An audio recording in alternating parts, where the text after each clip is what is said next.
इसको देख लीजिएगा, ग्राफ के माध्यम से गति के समीकरण, ठीक है, v equals to u plus at, s equals to u plus half T square, v square equals to u square plus 2as, ठीक, ये तीनों हम लोगों को प्रूव करना है। ओके, वीडियो स्टार्ट कर दीजिएगा सर, थोड़ा सा बन जाए तो अच्छा ही है। देखिए ध्यान से, इससे पहले जो स्टार्टिंग पॉइंट हमारा चलता है वो सबसे पहले हमको जानना ये कंपलसरी है कि हमारा एक्सेलरेशन कितना होता है। एक्सेलरेशन बाय क्लास 9 आपने पढ़ा ही होगा कि एक्सेलरेशन होता है a equals to v minus u upon t, a equals to v minus u upon t। Okay, यानी कि समय वेग परिवर्तन की दर को त्वरण कहते हैं। तो a equals to v minus u upon t, last का वेग है v, स्टार्टिंग का वेग है u, टाइम कितना, टाइम इंटरवल कितना लग रहा है t। तो यहाँ से इसका त्वरण फाइंड करेंगे, तो त्वरण equals to a equals to v minus u upon t। Since इसको लिखना हो तो आप लिख लेना, त्वरण इक्वल्स टू होता है डेल्टा v अपॉन t, तो जो हमारा टाइम का इंटरवल होता है, ओके, उसे हम लोग एक्सेलरेशन बोलते हैं। तो ग्राफ के माध्यम से है, ग्राफ में एक हम फिगर बना रहे हैं, उस फिगर के द्वारा आप लोग सब कुछ कंप्लीट कर लीजिएगा। ओके, चलिए ठीक है, ध्यान से देखिए।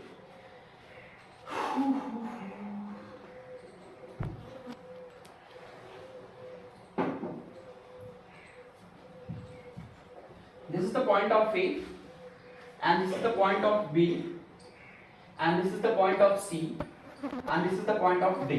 Okay, and this is the point of A, and this is the point of B, and this is the point of C, and this is the point of D. मान लेते हैं कि A से D पे, this is the centre of, इसको कुछ time के लिए ऐसे मानो आप कि A पॉइंट से मुझे किस पॉइंट पे जाना है, D पॉइंट पे जाना है। तो A पॉइंट से यदि हम D पॉइंट पे जाएंगे तो इसके लिए वेग हमारा कितना होगा, u ना, स्टार्टिंग का जो वेग हमारा है वो u होगा। तो स्टार्टिंग वेग A से यदि D पे चलेंगे तो स्टार्टिंग वेग कितना होगा, u।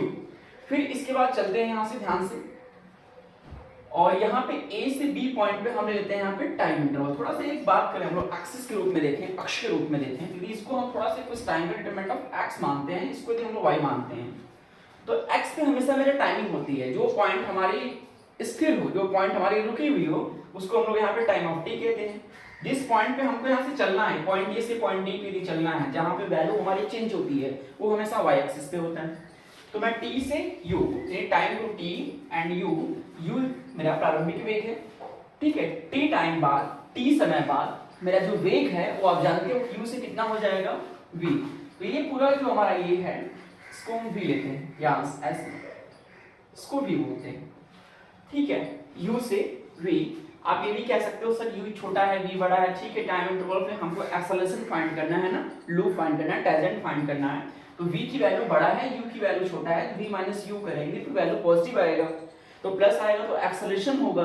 इसमें मंदन भी होता है, मंदन भी जो हमारा होता है वो भी मेरा एक्सेलरेशन ही होता है ना। वो मंदन होता है, वो माइनस में वैल्यू आती है, बट यहाँ पे नॉट ऑफ अ माइनस, यहाँ पे माइनस को नहीं लेना है, यहाँ पे प्लस को लेना है, इसलिए मैंने v की वैल्यू को बढ़ा ले लिया। चलिए ये भी पॉइंट को हम t देखते हैं, तो क्या ये यहाँ से इसको मेजर करें तो क्या ये भी पॉइंट मेरे t ही मिलेगा? यस सर, ये पॉइंट A था, B था, C था, D था। इस पॉइंट को मान लेते हैं यहाँ पे पॉइंट हमारा E, पॉइंट E।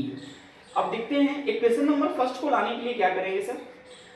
तो हमें पता है कि ये जो मेरा ये पॉइंट है, ये पॉइंट ये हमारा टेंजेंट का काम कर रहा है, ये पॉइंट मेरा टेंजेंट का काम कर रहा है, तो मुझे इसको हम ढाल भी कहते हैं, इसको हम ढाल कहते हैं। ये जो मेरा ढाल होता है ना, एक एक्सेलरेशन के इक्वल होता है।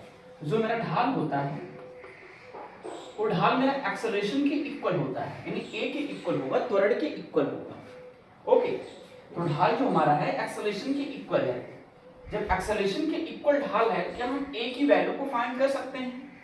यदि हम लोग यहाँ पे इस पॉइंट को मान लेते हैं थीटा है, तो ढाल जो हमारा होता है ये tan थीटा के इक्वल होता है। This is called of a tangent, ये tan थीटा के इक्वल होता है। तो इसका मतलब ढाल यदि मेरा a के इक्वल है और ये जो हमारा tan थीटा वो ढाल के इक्वल है, तो यहाँ से मेरा tan theta equals to a आएगा। दस तो tan थीटा को फाइंड करना है, तो यहाँ से यदि एंगल थीटा जिसके सामने ये लंब होगा, यदि ये पूरी दूरी v है और इसमें से मैं u चल चुका हूँ, तो ये कितना मिल गया मेरे को, v माइनस u। तो tan थीटा इक्वल्स टू क्या होता है, लंब बटा आधार। तो यहाँ से फाइंड करेंगे तो tan theta equals to sir कितना हो जाएगा, लंब बटा आधार। लंब कितना है CE, आधार कितना है, आधार कितना है DE। Okay, tan theta equals to CE upon DE। Since यहां से फाइंड करते हैं तो वैल्यू को यहां पे हम रीअरेंज कर सकते हैं। A कितना है phi minus you upon DE। DE कितना है टाइम ऑफ t। हमने अभी आपको बोला ढाल जो हमारा होता है वो एक्सेलरेशन की इक्वल है, एक्सेलरेशन जो हमारा होता है वो tan थीटा की इक्वल है ना। तो tan थीटा की इक्वल मेरा एक्सेलरेशन, तो क्या हम a की वैल्यू जहां tan थीटा वहां a की वैल्यू को रिप्लेस कर सकते हैं। तो ये वैल्यू जो हमारा है यहाँ से v minus you upon T, इस वैल्यू को यदि देखें यहाँ से तो हम लिख सकते हैं कि a equals to v minus you upon का t, यहाँ से क्रॉस मल्टीप्लाई कर देते हैं a2 इक्वल v माइनस का u। सिंस यहाँ से फाइंड करेंगे तो इक्वेशन होता है क्या v equals to u plus at, यहाँ से इसको ट्रांसफर करते हैं तो लिख सकते हैं v equals to u plus at। ये आपका इक्वेशन नंबर फर्स्ट हुआ। ओके, इसको नोट्स कर लीजिए। पहले 2 में मेरा है उस इक्वेशन को लाना है s equals to ut plus half at square. तो s equal to ut plus half at square हम देखते हैं s हमारा विस्थापन का काम करता है। तो विस्थापन का काम करता है तो विस्थापन होगा क्या, तो ध्यान से देखिएगा विस्थापन क्या होता है। मैं पॉइंट ए से चलना शुरू कर रहा हूं, तो पॉइंट ए से मैं गया, पॉइंट बी पे पहुंचा, पॉइंट बी से पहुंचा ई पे पहुंचा, सर ई से पहुंचा सी पे पहुंचा, सी से पुनः वापस आ रहा हूं डी पे, डी से पुनः आ गया ए पे ना। Starting point two and point, starting point two and point, इसका ऑफ डिस्प्लेसमेंट यहाँ के लिए। तो ए बी सी डी, देखें ए बी सी डी का यहाँ पे हम लोग एरिया फाइंड कर देते हैं। तो area of A B C D, A B C D E. आइए फाइंड करते हैं यहां से। इसमें देखिए दो चीज है, ये जो मेरा पार्ट जो बनेगा मैंने इसको इस फॉर्म में बनाया, this is the part of a rectangle. ये मेरा रेक्टेंगल के फॉर्म में रहता है। थोड़ा सा फिगर को ऐसे थोड़ा सा रीअरेंज कर लेते हैं, इधर थोड़ा सा बढ़ा देते हैं, इसको हम ऐसे बनाएंगे ऐसे। ये डी पॉइंट है, ई पॉइंट, ये पूरी टाइम ठीक है, टाइम टी है। तो यहाँ से देखेंगे तो मेरे पास यहाँ पे दो फिगर दिख रहे हैं सर। इसमें ले लीजिए आप यहाँ पे, एक तो मेरे यहाँ से सर रेक्टेंगल है, रेक्टेंगल ऑफ एरिया, प्लस एक से मेरा ट्रायंगल है, तो ट्रायंगल ऑफ एरिया, ठीक है। समकोण त्रिभुज दिख रहा है ना, तो यहाँ से हो जाएगा मेरा यहाँ से एरिया। दोनों के एरिया के बारे में बात करें सर, दोनों की एरिया को जो मैंने यहाँ पे डिफाइन किया तो मेरा डिस्प्लेसमेंट के इक्वल है सर, ये s के इक्वल है।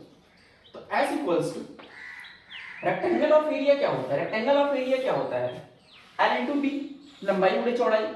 तो यहाँ से फाइंड करेंगे तो लंबाई गुणे क्या होगा चौड़ाई, प्लस यहाँ से फाइंड करेंगे तो इसका फॉर्मूला क्या होता है 1/2 into base into height, 1/2 into base into height, 1/2 into आधार गुणे ऊंचाई। रख लेते हैं वैल्यू को। s equals to L B, L for length, v minus का u, एल फॉर सॉरी ये रेक्टेंगल का है, एल फॉर लेंथ, लेंथ यहाँ से फाइंड करेंगे तो ये मेरा u था, तो ये भी कितना होगा u, तो यहाँ से u आ गया,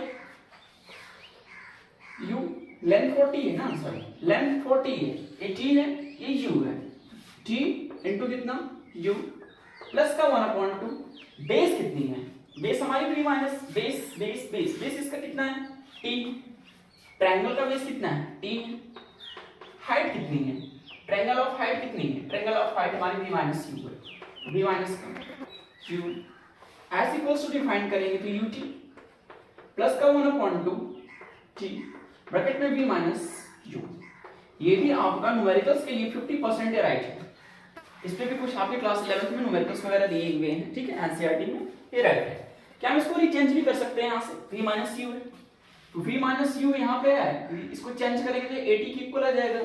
सिंस देखिए कंडीशन यहाँ से a equals to v minus u upon का t, तो सिंस यहाँ से v minus u equals to लिख सकते हैं कितना 80 वैल्यू को यहाँ पे s equals to ut plus 1/2 t का t हो जाएगा v minus u 80 S equals to ut plus का 1/2 80 dt 80 स्क्वायर।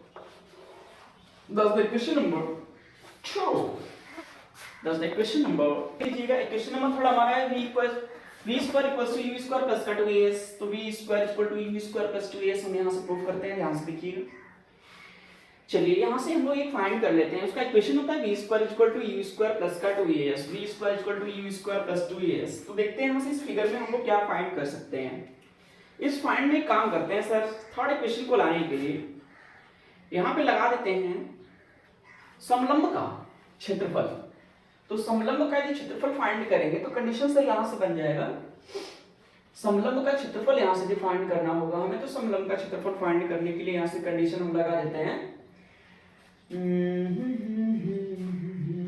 बोलिएगा पॉइंट ए है, पॉइंट बी है, पॉइंट सी है, पॉइंट डी है ना, ऐसे यहाँ से चल रहा है, ऐसे पूरा total point A, point B, point C, point D, point A तक, फिर घूम के हम वहां से उस पॉइंट पे आ रहे हैं वापस।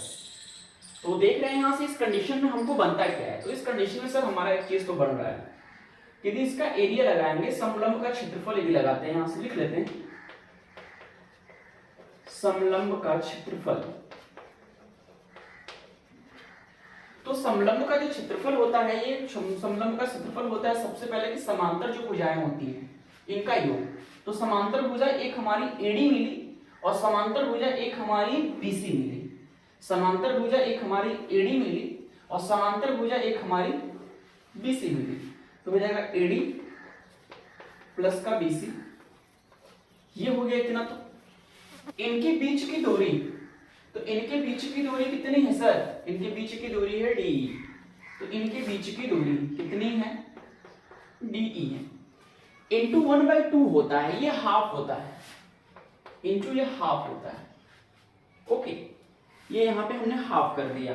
देखते हैं यहाँ से 1/2 इंटू एडी कितना है सर, u है, बीसी कितना है सर, v है, u प्लस का कितना हो गया, v हो गया, इंटू सर टाइमिंग कितना लग रहा है, मैंने कहा टाइमिंग t लग रहा है, क्योंकि de बीच की दूरी, de बीच की दूरी, टाइमिंग t लग रहा है, तो टाइम यहाँ से मेरा t हो गया। अब यहाँ से देखते हैं, कुछ कंडीशन को अप्लाई करते हैं, कंडीशन को अप्लाई करके मेरे को फॉर्मूला लगा v square p square v square equals to u square plus का 2as। तो यहाँ से रिप्लेसमेंट करते हैं, जो ये मेरा इक्वेशन है ना एक्सेलरेशन का, a इक्वल्स टू होता है v माइनस का u अपॉन का t। तो t की वैल्यू को रिप्लेस करेंगे तो t को यहाँ पे रिप्लेस कर देते हैं ऐसे, और यहाँ से v माइनस का u अपॉन का कितना ले लेते हैं, a ले लेते हैं। इस वैल्यू को यहाँ पे पुट कर दीजिए, तो 1/2 इंटू यहाँ से कितना मिल जाएगा, u प्लस v, और इंटू यहाँ से कितना मिल जाएगा मेरे को, कितना मिल जाएगा मेरे को, v माइनस u अपॉन यहाँ से कितना आ जाएगा, a आ जाएगा। यहाँ से 1/2 करेंगे, क्रॉस मल्टीप्लीकेशन है, u plus v, u minus u plus v यानी v प्लस u, इसको हम ऐसे भी चेंज तो कर सकते हैं ना, v प्लस u, तो v plus u, v minus u यानी a स्क्वायर, यानी a plus b, a minus b यानी a square minus b square. तो यहाँ से आ जाएगा a स्क्वायर, फिर माइनस का v स्क्वायर, ये ना a स्क्वायर माइनस का v स्क्वायर अपॉन का a। That's all. इसको हम ऐसे लिख सकते हैं ना, v स्क्वायर माइनस का u स्क्वायर अपॉन का कितना हो जाएगा 2a।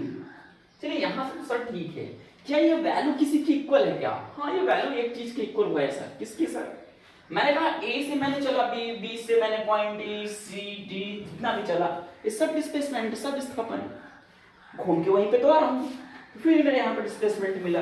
ये वैल्यू सर हमारी इक्वल हो सकती है किसके, s के। अब यहाँ से इसको हम ले रहे हैं, इस कंडीशन को हटा रहे हैं, इसके बाद आपने समझा।